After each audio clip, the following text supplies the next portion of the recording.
धन्य ते संसारी दयावंत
मधुरावानी उटी मधुरावानी उटी तुका म्हणे वाव पोटी येथे उपकारासाठी आले घरजा वैकुंठी पांडुरंगा करू प्रथम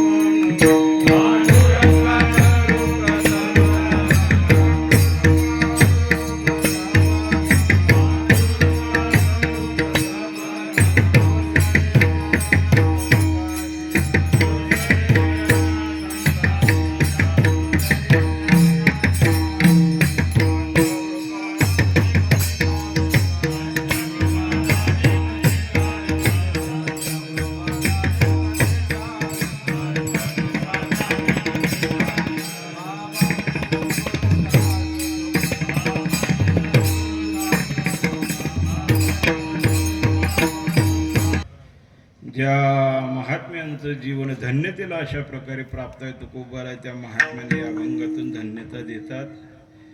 सेवेला सुरुवात करण्यापूर्वी थोडा परिहार देणं अगत्य या ठिकाणी आई जगदंबा मातेच्या प्रांगणामध्ये चालू असणारा हा अखंड हरिनाम सप्ताह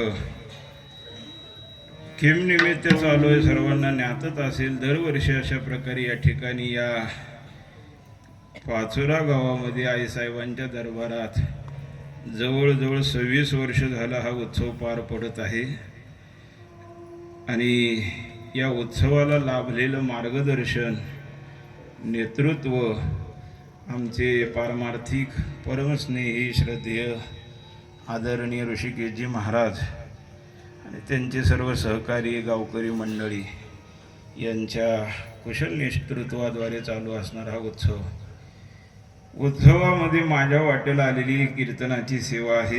जीवन धन्यतेला अशा प्रकारे प्राप्त आहे। तुकाराम महाराज त्या महात्म्यांना या अभंगातून धन्यता देतात।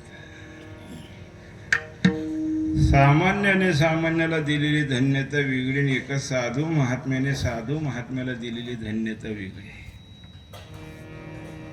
सामान्य मनुष्य कोणाचं जीवन धन्य असं म्हणतो तर ज्या मनुष्याने जीवनामध्ये सर्व काही लौकिकता प्राप्त करून घेतलेली आहे, राहायला आलिशान अशा प्रकारे बंगला आहे, फिरायला आलिशान अशा प्रकारे 4 चाकी गाडी आहे, शेती वाडी जमीन जुमला बंगलं मोटरी असं लौकिक गोष्टींनी युक्त ज्याचं जीवन आहे, असा एखादा मनुष्य गावातला अंगामध्ये सूट बूट घालून 4 चाकी गाडीमध्ये बसून गावातल्या चौकामध्ये जर का उतरला तर त्याच्याकडे पाहून लोक म्हणतात वा पठ्यानं जीवन धन्य करून घेतलं। काय त्याच्या जीवनामध्ये त्याला कशाची कमतरता आहे। राहायला आलिशान असा बंगला आहे, गुंठा 2 गुंठा 5 10 गुंठे का म्हणा कुठं आपल्या बापाचं द्यायचं आहे। 10-5 गुंठ्यामध्ये चांगला आलिशान बंगला बांधलेला आहे, बसायला आलिशान गाडी आहे, शेतीवाडी जमीन जुमला, गावामध्ये राजकीय सत्ता हातामध्ये आहे। अशा मनुष्याचं जीवन पाहिल्यानंतर लोक त्याच्याकडे पाहून म्हणतात वा पठ्यानं जीवन धन्य करून घेतलं। काय त्याच्या जीवनामध्ये त्याला मिळवायचं राहिलेलं आहे।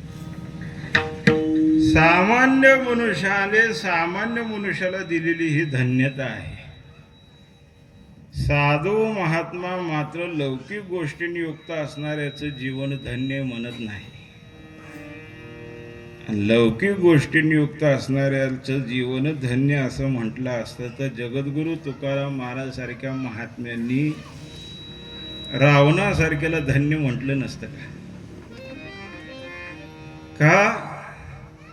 रावणा एवढी लौकिकता जगाच्या पाठीवर कोणाची सांगा की? रावणाची लौकिकता केवढी होती? जगद्गुरु तुकाराम महाराज सारख्या वैराग्यवान महापुरुषाला देखील रावणाची संपत्ती वर्णन करण्याचा मोह आवरला नाही। तुकाराम महाराजांनी गाथ्यामध्ये 2 अभंग खर्ची टाकले। लंकी मादी घरी किती ते ऐका, सांग तसे संख्या जैशी तैसी, 5 लक्ष घरी पाषाणाची देती, 7 लक्ष देती विटीबंदी, कोटी घरी जेते काशानी तांब्याचे शुद्ध कांचनाचे सप्तकोटी. महाराज सांगतात एवढा रावण श्रीमंत होता, एवढा श्रीमंत होता की आता बाकीचे विटे बंदीची आणि काशाची एवढं कशाला गणित सांगत बसू. शुद्ध कांचनाची सप्तकोटी. कांचन या शब्दाचा अर्थ आहे सोनं, आणि ते बी भेसळयुक्त नव्हं. महाराजांचे शब्द पहा कसे. शुद्ध कांचनाची, शुद्ध प्युअर असं असणारं जे सोनं आहे 100 नंबरी. असे सोन्याची घरं रावणाच्या राज्यात किती होती? 7 कोटी. 7 कोट कशाला म्हणतात? कोट संख्या कळते का? अंगात घालायचा कोट नव्हं. एकम दहम शतम सहस्र दश सहस्र लक्ष दश लक्ष मग कोटी. 100 लाखाचा 1 कोट. असे रावणाच्या राज्यामध्ये 7 कोटी घरं सोन्याची होती, सोन्याची. सध्याच्या काळात सोनं घ्यायचं म्हटलं तर 1.5 लाख रुपये तोळा. रावण असता तर किती त्याची श्रीमंती वाढली असते बुवा. एवढा रावण श्रीमंत होता. बरं नुसता कसं असतं व्यवहारात पैसा असून सुद्धा उपयोग नाही. त्या पैशाला सत्तेची जोड पाहिजे बुवा, मग त्या पैशाची मजा आहे. रावणाकडे संपत्ती तर तेवढी होतीच, पण रावणाचा परिवार देखील तेवढा अलौकिक होता.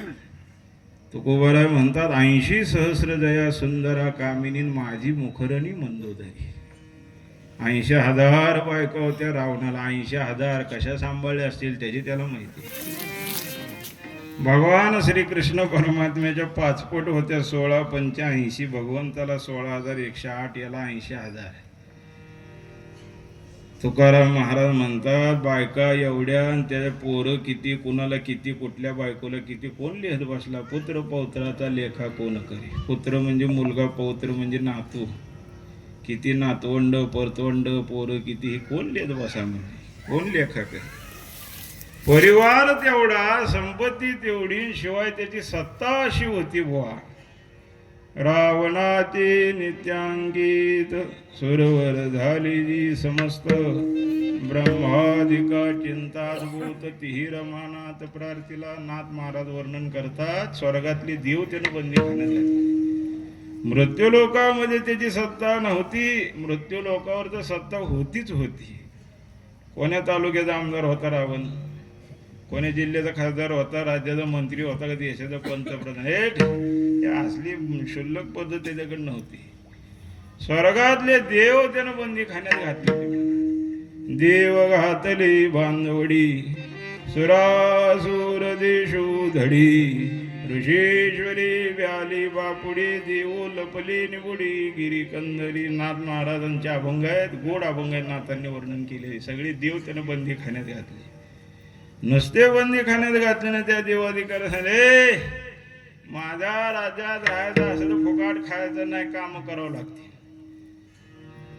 कोण्या कोण्या देवाला कोणी कोणती कामं लावली होती नाथ महाराजांनी गोड वर्णन केलं. नवग्रहांती करुणी पावटी आगरी धोतसी मळकटी. विघ्नहर घेऊनी काठी रासबा पाटी राखना. नवग्रह राशी भविष्यामध्ये ज्योतिषशास्त्रामध्ये 9 ग्रह सांगितलेले आहेत. शनी मंगळ बुध गुरु शुक्र. या एकेका ग्रहाचा प्रभाव एवढा बुवा. एखाद्याच्या माग शनी लागली, 7.5 लागली होत्याचं 9 व्हायला फार वेळ लागत नाही. मंगळ नावाचा ग्रह एवढा बलवत, तर एखाद्याच्या पत्रिकेत जर का मंगळ असं तर लवकर लग्न जमत नाही बुवा. मग ह्या भडजेला दाखव, त्या भडजेला दाखव, हे उपाय कर, ते उपाय कर, अमुक कर तमुक कर. एक ग्रह एवढी बलवत्तर असलेली, पण अशा बलवत्तर ग्रहांना देखील रावणानं अंकित करून ठेवलं. नुसतं अंकित करून ठेवलं ना, असं सांगितलं जातं की रावण ज्या राजसिंहासनावर जाऊन बसायचा, त्या राजसिंहासनावर जाऊन बसण्याकरता चढून जायला 9 पायऱ्या होत्या म्हणे. आणि त्या प्रत्येक पायरीवर रावणानं प्रत्येक ग्रहाला असं पालथं टाकलं होतं आणि त्याच्या मस्तकावर पाय द्यायचं आणि जाऊन वर चढून बसायचं. 9 ग्रहांची करुणी पावटी. पावटी म्हणजे पायरी. आगनी धोतसी मळकटी. अग्नी देवता आपल्या भारतीय हिंदू संस्कृतीमध्ये अग्निदेव म्हणजे अत्यंत पवित्र सांगितलेलं आहे. अग्निदेवाला विटाळ नाही, अपवित्रपणा नाही. रावणानं मुद्दम खोचकपणाने, तुला विटळ नाही होय, अपवित्रपणा नाही, मग अपवित्रतेचं काम लावतो. काय काम लावलं अग्निदेवाला? अग्नी धुत असे मळकटी. मळकटी म्हणजे मलिन वस्त्र. रावणाच्या राज्यामध्ये जेवढ्या काही स्त्रिया आहेत त्या स्त्रियांची मलिन वस्त्र धुण्याचं काम अग्निदेवाकडे होते. अग्नी धुत असे मळकटी. विघ्नहर घेऊन काठी रासभा पाठी राखणं. विघ्नहर म्हणजे गणपती बाप्पा, सर्वांचं विघ्न हरण करणारे बाप्पा. पण त्यांच्यावर विघ्न आलं होतं. काय काम होतं बाप्पांकडं? गाढव राखण्याचं काम होतं. रासभा पाठी राखणार. रास म्हणजे गाढव. विघ्न न राहू शके ज्या पुढे ते गणेश बापुडी. गाढवाची कळप गाडीन एका जनार्दनी वळत असे. नाथ महाराज वर्णन करतात.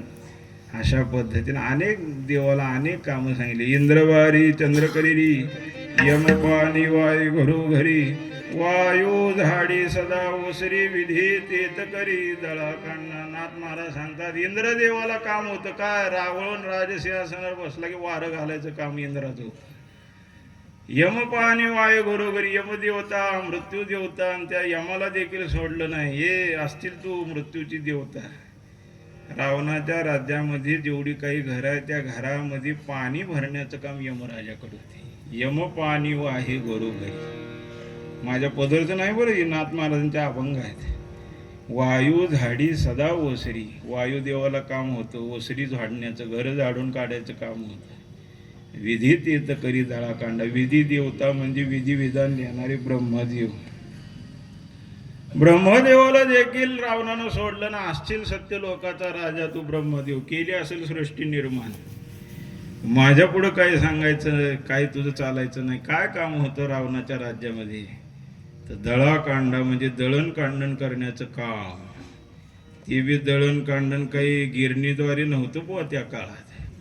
आता गिरण्या निघाल्या, गिरण्या. आणि आताच्या मॉडर्न जमान्यातल्या सुनबाई म्हणतात दळून दळून सासूबाई मिळाल्या आणि आमच्या नशिबी गिरण्या आल्या. पूर्वीच्या काळी जात होतं जात, आता ते जात राहिलं नाही. जात जात जात जात म्हणजे गेलंच, ते काय राहिलं नाही. ब्रह्मदेवाने भल्या पहाटे उठावं, जातं पुढं घ्यायचं आणि ते दळण कांडण घ्यायचं, ते सगळं करण्याचं काम ब्रह्मदेवाकडे होतं. अशा सगळ्या देवाची यादी दिली, सगळी वाचत बसत नाही. नाथ महाराज सांगतात असं सुळका पळू करून ठेवलं होतं रावणाने. सांगायचं तात्पर्य एवढी रावणाची लौकिकता होती की पैसा तसाच, परिवार तसाच, सत्ता तशीच. मग लौकिक गोष्टींनी युक्त असणाऱ्याला जर का धन्यता द्यायची असली असती तर महाराजांनी गाथ्यामध्ये अभंग लिहिला नसता का? धन्य धन्य रावण. गाथ्यामध्ये असा कुठेही अभंग पाहायला मिळत नाही की रावणाला तुकोबरांनी किंवा अन्य कोण्या संतांनी धन्यता दिली. रावणाला तर धन्यता दिलीच नाही महाराजांनी. पण ज्या रावणाची लंका आमच्या मारुतीरांनी जाळली त्या मारुतीरांना मात्र तुकोबरा धन्यता द्यायला विसरले नाहीत.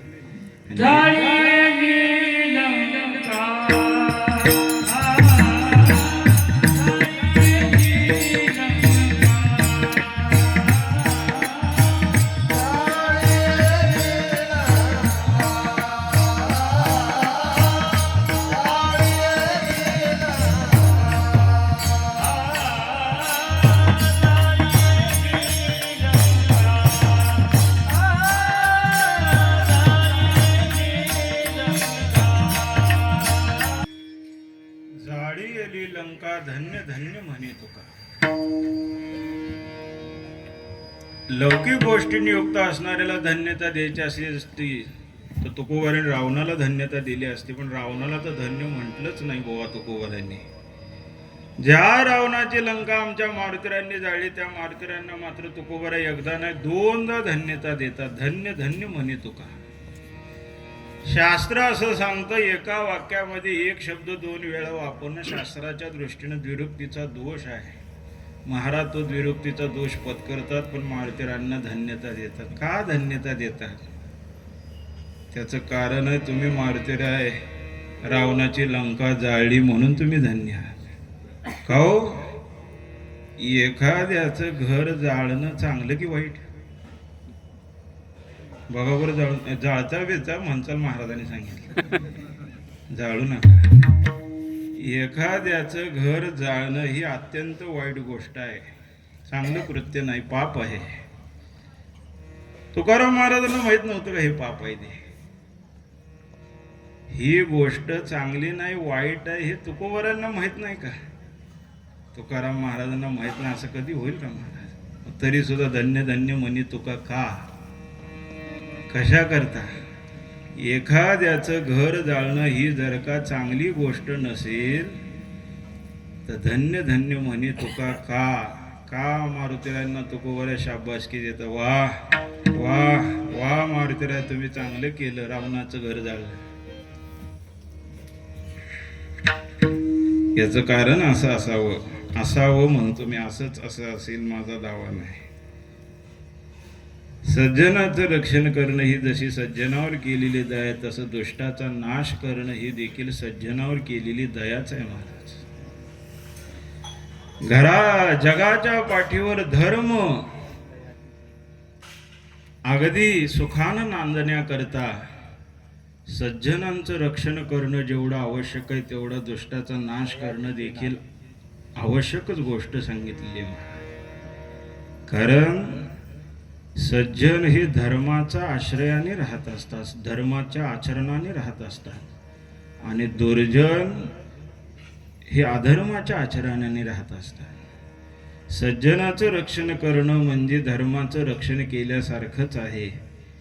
आणि जगामध्ये धर्म घालवणारे, नष्ट करणारे दुर्जन असतात, त्यामुळे त्यांचा नाश करणं म्हणजे धर्माचं रक्षण केल्यासारखंच आहे. दळण असतं दळण, ते दळण चांगलं होण्याकरता त्या दळणातले जसे खडी उचलून बाजूला टाकावे लागतात मग ते दळण चांगलं होतं, तसं जगामध्ये धर्म नांदण्याकरता दुर्जनाला असं उचलायचं आणि बाजूला टाकायचं, मग जगामध्ये जे ते धर्म चांगला नांदत असतो. शेतामध्ये चांगलं पीक येण्याकरिता तण बाजूला काढावं लागतं, ते तण म्हणजे दुर्जन आहे. मग जे ते जगामध्ये धर्म अशा प्रकारे चांगला जे ते नांदत असतो. सांगायचं कारण असं आहे, दयेची व्याख्या करतानाच असं केलेली आहे.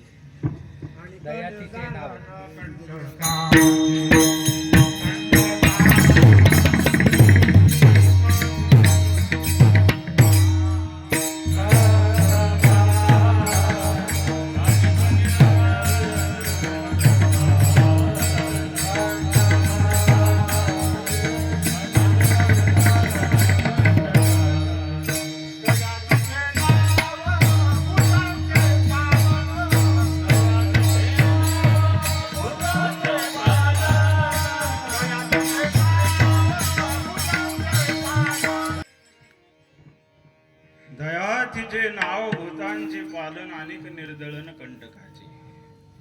दया शब्दाची व्याख्या करत असताना अशी केलेली आहे की सज्जनांचं पालन करणं, भूतांचे पालन आणि दुर्जनांचं निर्दालन करणं, याला दया असंच म्हटलेलं आहे. आणि ही दया संतांच्या अंतःकरणामध्ये ओतप्रोत अशा प्रकारे भरलेली आहे महाराज. म्हणून संतांचं जीवन या जगतामध्ये धन्य अशा प्रकारे जीवन आहे. महाराजांच्या गाथ्याचा एकंदरीत अभ्यास जर का केला, 4 प्रकारचं जीवन जगणारी जे ते लोक गाथ्यामध्ये पाहायला मिळतात. कोणते 4 प्रकार आहेत? पहिला प्रकार आहे धिक जीवन, दुसरा प्रकार आहे निंद्य जीवन, तिसरा प्रकार आहे स्तुत्य जीवन, चौथा प्रकार आहे धन्य जीवन. धिक जीवन कुणाचं आहे? तुकाराम महाराज सांगतात, धिक त्याची जिने बाईले अधीन, परलोकी मान नाही त्याचे. स्त्रियांच्या अधीन गेलेल्याचं जीवन. किंवा तुकाराम महाराज अजून ठिकाणी सांगतात, हात बजरी जिने